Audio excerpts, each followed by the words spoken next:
এটা খুবই টেকনিক্যালভাবে দিছে। ওই টেকনিকে বাংলাদেশে রাজনীতি করার মতো রাজনৈতিক দল এখনো তৈরি হয় নাই। বিজেপির মতো রাজনৈতিক দল, বিজেপি হিন্দুত্ববাদী, বাংলাদেশে এরকম বিজেপির মতো একটা মুসলমানবাদী রাজনৈতিক দল এখনো গইরা উঠে নাই, সম্ভব না। কারণ ওই যে বললাম বেশ কিছু কারণ আছে। একে তো ওরা যদি ধর্মীয় রাজনীতি করে তা ওদের দেখতে সেকুলার মনে হয়। আপনি দূর থেকে দেখেন, মানে একদম নিরপেক্ষ নজরে দেখেন, দেখবেন যে ভারতের মতো সেকুলার রাষ্ট্র পৃথিবীতে খুব কমই আছে।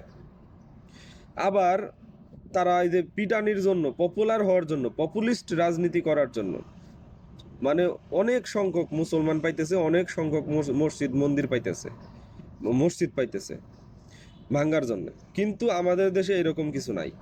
আর এই যে হিন্দুরে মাইরে আপনি পপুলার হবেন, হিন্দুর মন্দির ভাঙ্গে আপনি পপুলার হবেন, কয়টা মাজার ভাঙ্গেই তো আপনার রাজনীতি শেষ হয়ে গেছে।